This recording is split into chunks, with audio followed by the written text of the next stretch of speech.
I'm wondering if you would mind sharing some cases from your clinic with our listeners of where you've used some of these remedies made from human milk, but also the milk of other animals. And maybe you can tell us a bit about your book that you've written about this, your books.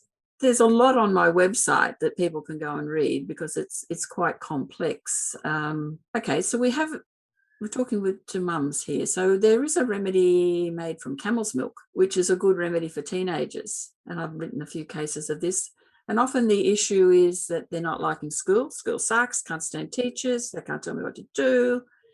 And the child or the individual is very, very concerned about appearance and about that side of things, which is very much a teenage insecurity thing. So doesn't want to study, just wants to play around, is exploring sexual preferences. So that is covered by that remedy, which is a bit unusual. Do I like boys? Do I like girls? That sort of thing. So that's a very interesting one. The milk of the dolphin, on the other hand, is a great remedy to give mums just before they have a baby. Dolphins make wonderful midwives, and there was back in the 70s a place in New Zealand you could go to birth with dolphins, and there was a midwife up in the Black Sea, a male midwife, Igor Shakovsky. He used to take women to the Black Sea to birth with the dolphins. So, if a pregnant woman is near a dolphin pool, they'll often come up, the dolphins will come. They have this actual connection. And interestingly, if you can Google this, so that, if you look at the development of the zygote before the limbs start to bud, the human one, you've got that head and that little tail, and look at a dolphin one, they're identical. We actually have a similar number of chromosomes, and there is a theory that there was a line of evolution that connects the dolphins to us. So that's why around birth that there is this connection. So there's a big article about that on my website people might like to read. It's a really interesting story.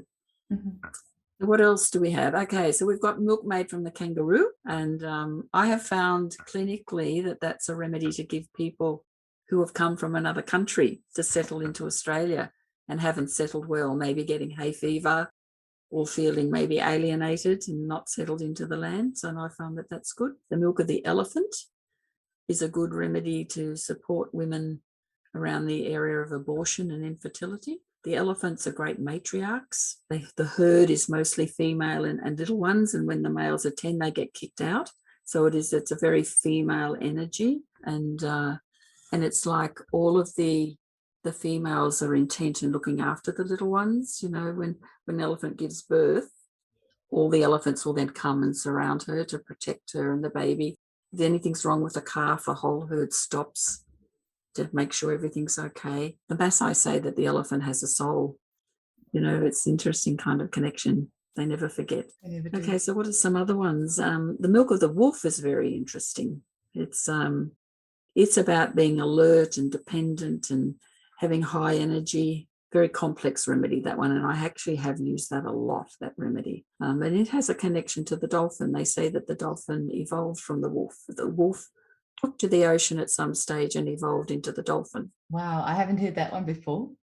Nothing surprises me these days, though. I'm trying to keep an open mind to everything. The milk of a dog is one I use very often, and the milk of a cat I've used a few times. Can you tell us some more? Because I can literally sit here all day and listen to you talk about these remedies. So do you have the milk of the cat is well known for eye trouble, those kind of senses. It's not a remedy I've actually ever used in clinic, interestingly enough. Milk of the dog I have, definitely. And it's big remedy for tonsillitis, strep throat. I find that often it'll come up in people who have been adopted. They actually don't have a mother and don't have any sense of what mothering is, and certainly with women who come in who are older and have got children, and they feel a little bit at sea with and anxious about mothering and confident about mothering, that the milk of the dog is one of the ones that will help them with that, because the dog will mother anything. Like you can give a litter of kittens that's mothered to a dog, and if she'll feed them. They feed anything.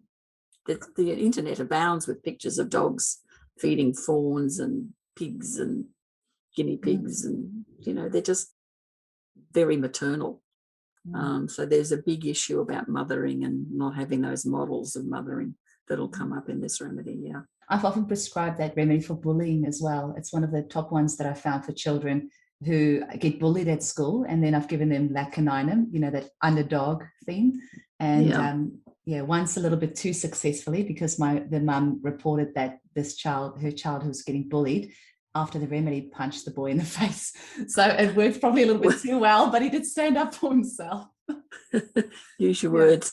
Yeah, absolutely. So I mean, there is a saying that there's nothing lower than a dog's belly, and that's that whole energy around lacaninum is, if you're being bullied and you don't have a good sense of self, I can see that would work really well.